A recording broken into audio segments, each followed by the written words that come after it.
सीधी है।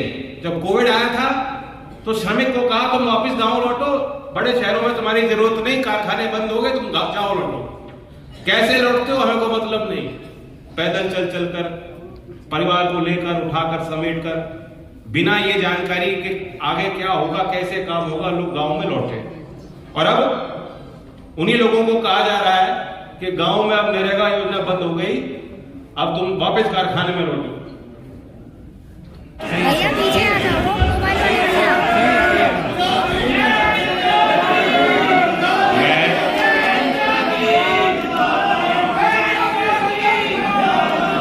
देखिए, दो फैक्टर हैं। एक तो आज प्रसाद भी है, हो सकता है वो लग रहा है तो उसका भी इंतजार कर रहे हैं लोग, और दूसरा जो कसर थी वो पीके चौधरी ने आके कह दिया भाई सबको धन भी देना पड़ेगा। तो मैं देख रहा था विजिबली ठंडे पड़ गए कुछ लोग। नहीं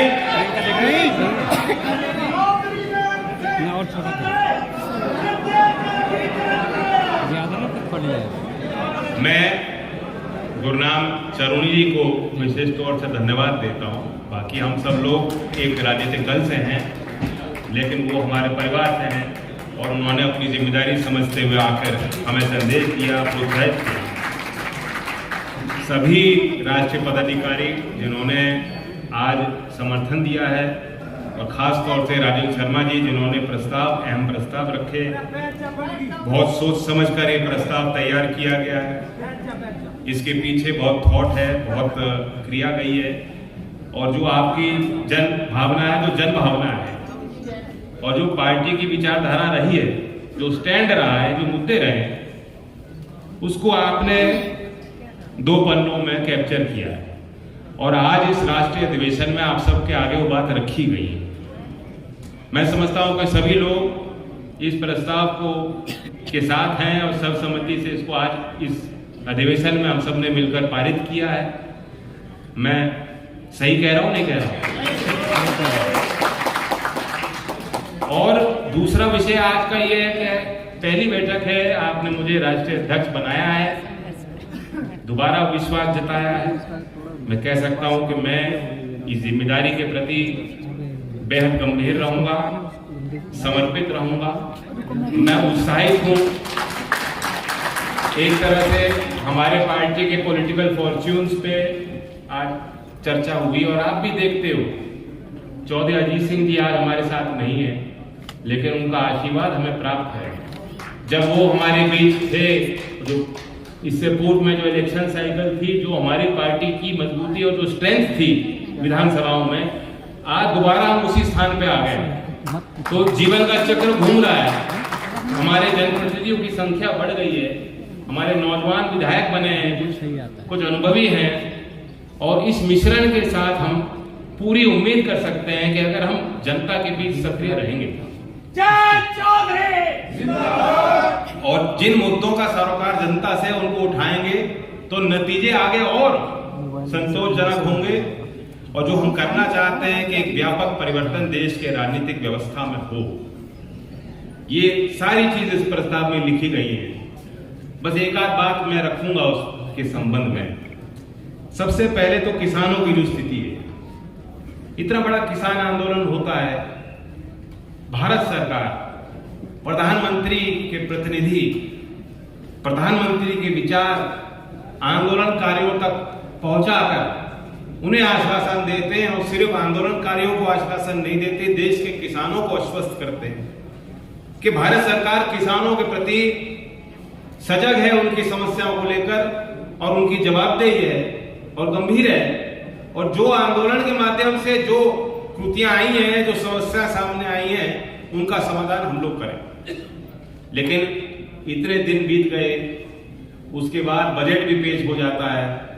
जब 2022 तक आय दुगनी होनी थी किसानों की, और 2023 में बजट पेश होता है, उसमें दोबारा निराशा ही किसानों के हाथ लगती है। ऐसा लगता है कि जैसे लड़की के शादी में आप गए हैं, पूरा परिवार और दोस्त और पूरी एक डोली लेकर, और खूब भोजन खाया है, और जो आपने उसमें अपना आशीर्वाद के तौर पर एक जो थैला दिया, जो एनवेलप दिया है, वो जो खोला तो पाया कुछ था ही नहीं।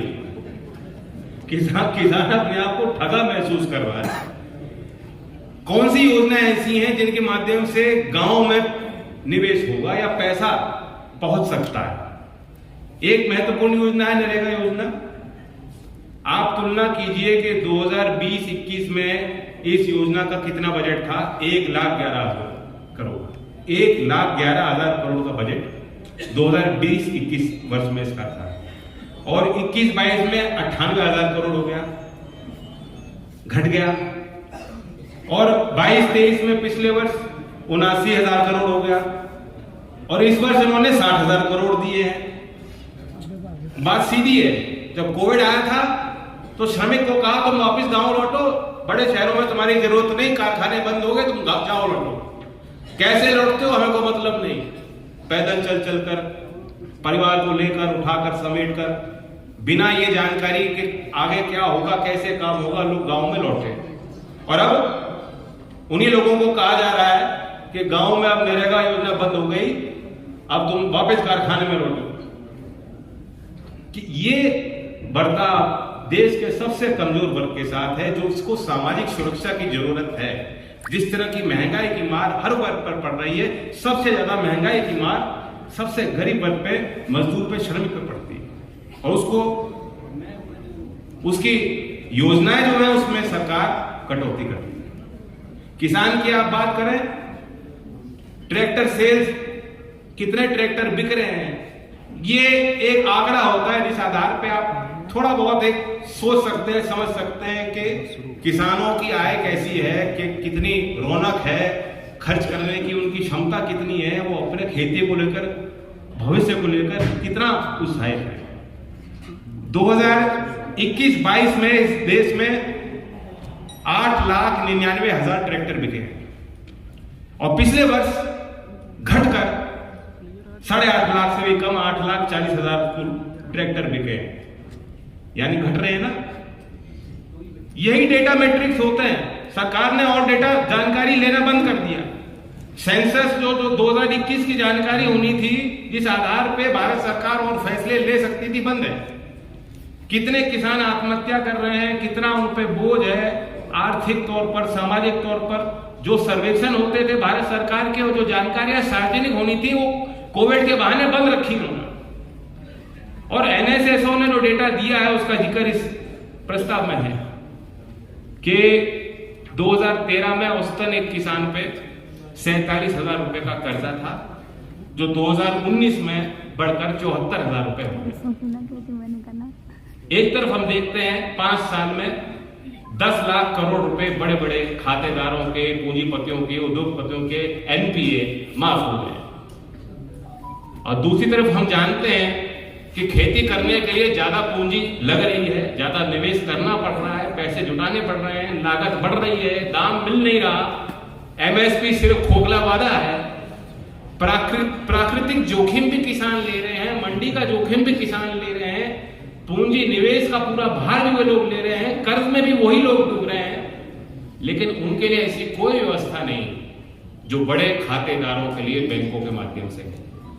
चौधरी चरण सिंह जी ने डेट रिलीफ के लिए ब्याज और मूल्य का जो निर्धारण की प्रक्रिया है, कि कभी कभी उस जमाने में तो ब्याज कई गुना ज्यादा हो जाता, चौधरी चरण सिंह जी ने उत्तर प्रदेश में कानून बनाया। चौधरी अजीत सिंह जी ने भारत के संसद में खड़े होकर सवाल किया था कि अगर गाड़ी खरीदने का लोन इतना सस्ता हो सकता है, तो किसान की जो आवश्यकता है, जो उनको पूंजी निवेश करना है, जहां बैंक से उनको अगर सहारा मिलता है, तो उसके ब्याज की दरें इतनी ज्यादा क्यों? और आज फिर समय आ गया है कि जब इस बजट में निर्मला सीतारमण जी वित्त मंत्री कहती है कि हमने 20 लाख करोड़ रुपए किसान का एग्रीकल्चर क्रेडिट बढ़ा दिया, और वो सोचती हैं कि मेरी वाहवाही होनी चाहिए। इस घोषणा को समझिए। सबसे पहले तो कितने एक्चुअल किसान हैं जिनको पैसा जा रहा है। कई कंपनियां हैं, बड़े बड़े शहरों में स्थापित हैं, और बैंक में उनके खाते हैं, उनको दिखाया जाता है कि ये किसान है, और एग्रीकल्चर क्रेडिट से उनको जोड़ के उनको पैसा दिया जा रहा है, और वो पैसा निकाल रहे हैं। एक तो ये भ्रष्टाचार है। दूसरा पहलू ये है कि कर्ज इतना बढ़ रहा है कि किसान चुकाने की क्षमता नहीं है। तो अब इस ऋण की व्यवस्था में जिस तरह बड़े पूंजीपति ये कह देते हैं भाई हमारा दिवालिया हो गया, हमारी कंपनी बंद हो गई, हमसे कंपनी चल नहीं रही, कंपनी ठप। बैंक वाले कहते हैं भाई हमें 100 रुपए लेना था, अब क्या करें, ये तो दिवालिये हो गए, अब 100 रुपए के बजाय चलो 10 रुपए दे दो। क्या 5,000 रुपए जो किसान नहीं चुका सकता उसके लिए भी ऐसी कोई व्यवस्था है? नहीं है। कभी कभी रुक जाओ ना, बात तो सुनो मैं क्या कह रहा हूं। कभी कभी किसान आंदोलन कर लेता है और अपना दबाव बना लेता है, चुनाव में मुद्दा बन जाता है, और जो पार्टी सरकार में आती है वो कहती है चलो अब तो करना पड़ेगा। एक बार के लिए जो किसान जिसने फलाना तारीख को फलाना इतना उसका मद में पैसा था, जो ड्यू था वो चुका दिया हो, तो उस किसान का लोन माफ। सब लोग खुश हो जाते हैं, उत्साहित हो जाते हैं। मेरी मांग ये है कि एक बार लोन माफी नहीं चाहिए, एक सुचारू व्यवस्था चाहिए, प्रणाली चाहिए, सिस्टम चाहिए, प्रोटोकॉल चाहिए, नियम कायदा कानून चाहिए, संस्थागत के निरंतर, जैसे आरबीआई है जो देखती है, उनकी जिम्मेदारी बनती है। बैंक के इंटरनल सिस्टम है जो देखते हैं कि बड़े हमारे जो खातेदार हैं उनकी कितनी क्षमता है चुकाने की। उसी तरह से अगर किसान की क्षमता चुकाने की नहीं बन रही, उसका स्ट्रेस फैक्टर बढ़ रहा है, उसकी खेती खराब हो गई, आज एक किसान की फसल खराब हो जाएगी एक बार और वो इस चक्रव्यूह में फंस जाए और आत्महत्या करने की उसकी मजबूरी बन जाती है। तो इसलिए संस्थागत रिफॉर्म, व्यापक रिफॉर्म की जरूरत है। मैं एक मसौदा इस पर तैयार कर रहा हूं निजी विधेयक के तौर पर कि एक संस्था बनाए भारत सरकार। जब वो तैयार होगा तो जो हमारे किसान लीडर हैं, सामाजिक संस्थाएं, उनकी हम लोग राय लेंगे। दूसरा विषय राजनीतिक है कि हम लोगों को जो हमारे मुद्दे हैं उन पे साथ मिलकर काम करना चाहिए। और इस अधिवेशन ने मुझे अधिकार दिया है राष्ट्रीय कार्यकारिणी के माध्यम से कि जो हमारे गठबंधन है, उत्तर प्रदेश में गठबंधन है, राजस्थान में है और दूसरे राज्यों में भी जो राजनीतिक संभावनाएं बन सकती कि जो ताकतें जिनमें वैचारिक मेल है और जो इस क्रूरता के खिलाफ, सांप्रदायिकता के खिलाफ, भ्रष्टाचार के खिलाफ, किसान गरीब विरोधी नीतियों के खिलाफ डट के खड़े हो सकते हैं ईमानदारी के साथ, हम लोग साथ मिलकर काम करें। मैं आपकी आशीर्वाद से इस संकल्प को दोहराता हूं। एज अध्यक्ष मेरी कोशिश रहेगी कि 3 साल के इस कार्यकाल में हमारे पार्टी का क्षेत्रीय विस्तार हो, जो चौधरी चरण सिंह जी के समय एक स्वरूप था, और हम सब लोग साथ मिलकर जो दूसरे अन्य दल हैं जो इस यात्रा में साथ आ सकते हैं। अब एक इशू है बेरोजगारी का, जिसमें सामाजिक संगठन बहुत सक्रिय हैं। कई ऐसे संगठन हैं, उन्होंने मुझे कांटेक्ट किया और उनकी मांग है, आप भी देखते हो कि भाई बेरोजगार जो नौजवान है जो ये सोचता है मुझे नौकरी मिल सकती है, उस पर तो समय होता नहीं कि वो सड़क पर बैठेगा 13 महीने। किसान लोग बैठ गए, किसान के पीछे एक पावर थी, ताकत थी, एक जानकारियां उनको थी, इतिहास है लंबा किसान आंदोलन का। लेकिन बेरोजगारी के विषय पे राष्ट्रव्यापी आंदोलन क्यों नहीं हो पाता? क्योंकि जो वो बच्चा है वो डरता है, उसे लगता है एकदम उसे धमकी मिल जाती है। हमारे एक सर्विसमैन बैठे हैं, अग्निपथ योजना पे हम लोगों ने विरोध किया, शुरुआत में एकदम उबाल आया, लोग सड़कों पे आए, हम लोग उनके बीच गए कि वो चीज व्यवस्थित हो, कहीं नुकसान ना पहुंचे, संपत्ति का नुकसान ना पहुंचे, उनको नुकसान ना पहुंचे, और हमारे देश की आर्मी के प्रति जो जन भावना है उसको नुकसान ना, ठेस ना पहुंच पाए। लेकिन वो आंदोलन इसलिए नहीं चला कि तुरंत आर्मी के बड़े बड़े अधिकारी मीडिया में आए और जो जिसकी तस्वीर वहां वायरल हो जाएगी, जो सामने आएगा, कभी भर्ती प्रक्रिया में उसको हम शामिल नहीं करेंगे, वो पीछे हट गए।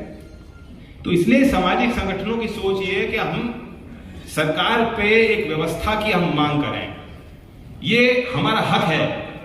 2 क्षेत्र में आज रोजगार है, निजी क्षेत्र में, सरकारी क्षेत्र।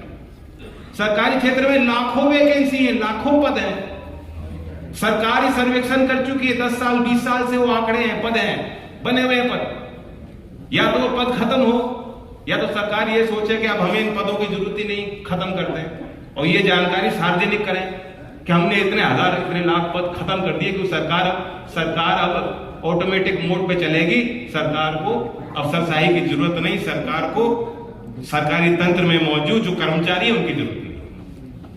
या तो ये सार्वजनिक हो, या एक प्रणाली बने कि जो पद रिक्त हैं वो 6 महीने के अंदर, 8 महीने के अंदर, 9 महीने के अंदर, जो भी समय सीमा हो उसके अंदर भरे जाने चाहिए और उसकी प्रक्रिया निर्धारित है। तो एक तो सरकारी क्षेत्र में आज एक ढोंग हो रहा है।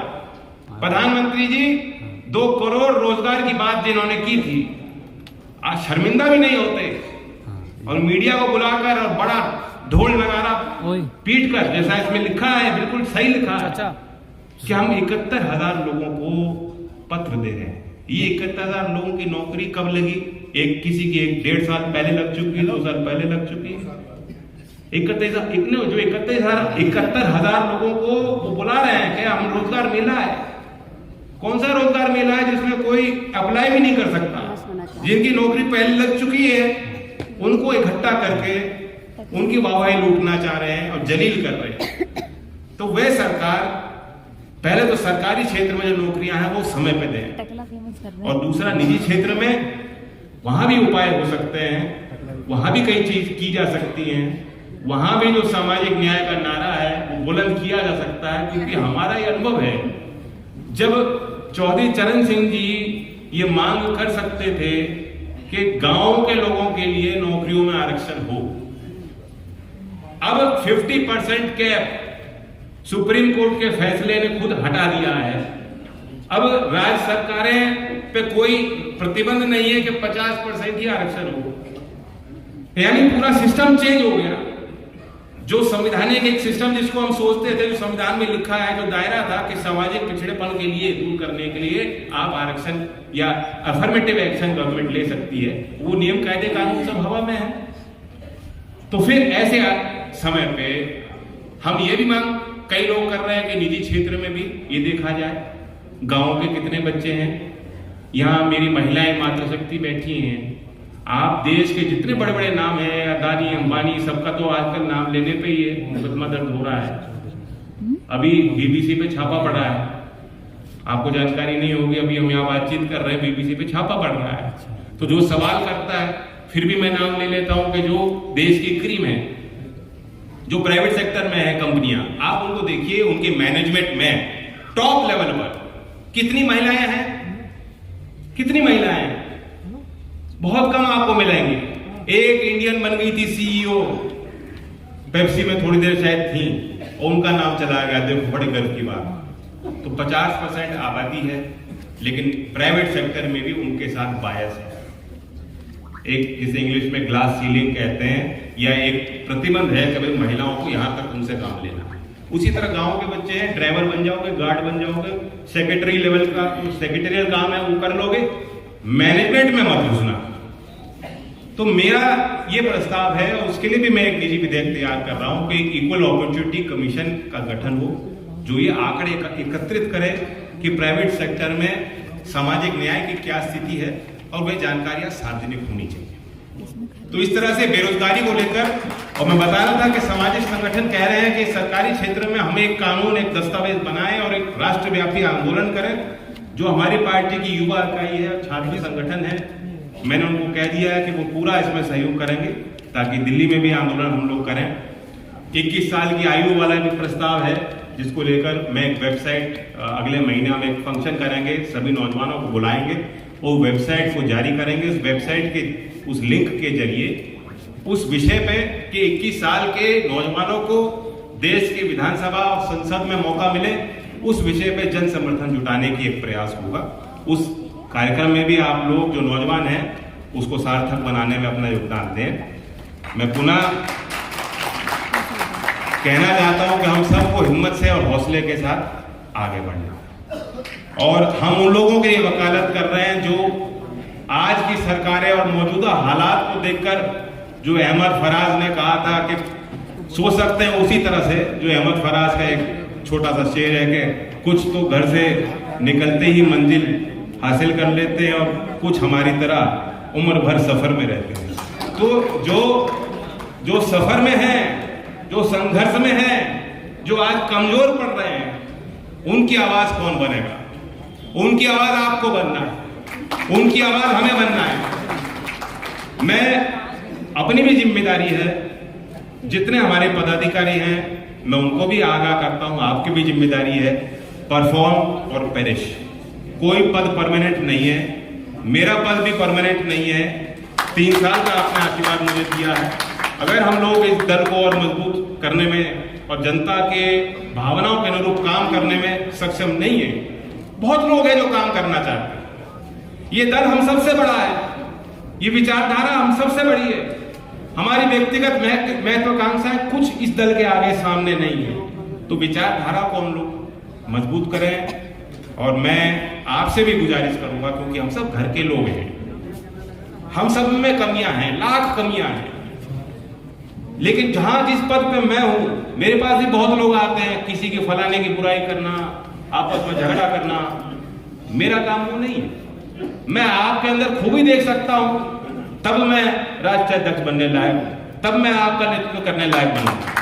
अगर मैं आपके अंदर कमियां देखूंगा और छोटा मन करूंगा, छोटा दिल करूंगा, क्योंकि चौधरी अजीत सिंह जी को याद करो, कितनी बार हुआ होगा, उन्होंने आपको डांटा भी होगा, लेकिन डांटने के बाद कुछ करने में वो देर नहीं लगाते थे। वो भावुक व्यक्ति थे, वह उनकी ईमानदारी थी, उनकी डांट।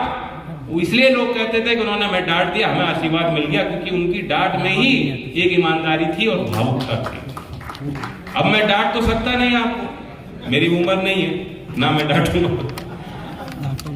बहुत लोग सीनियर हैं, बहुत लोग मुझे आके कहते हैं कि हम तो 3 पीढ़ी से हैं। मैं कहता हूं मैं तो अभी नया हूं। लोग कहते हैं हमने तो तुम्हें गोद में खिलाया है, तो मैं कैसे, किस आधार से आपके ऊपर रौब जमाऊं? मेरा काम रौब जमाना नहीं। तो लेकिन मैं आपको भी कहूंगा, हमारे अंदर भी कमियां हैं, मेरे अंदर भी कमियां हैं, आपके अंदर भी कमियां हैं। एक दूसरे की कमियों पे ज्यादा गौर ना करें।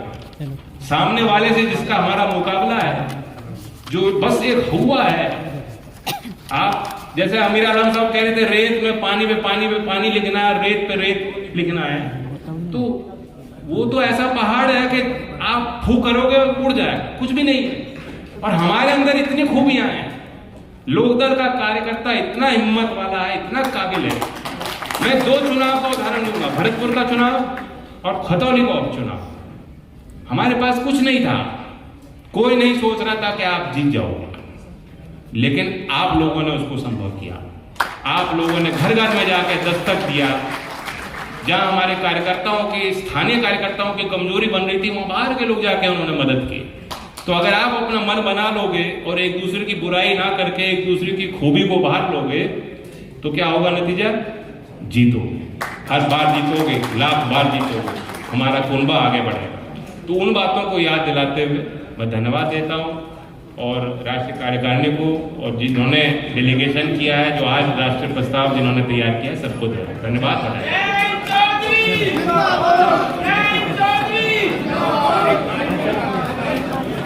एक मिनट भैया, सब लोग 1 सेकंड। चौधरी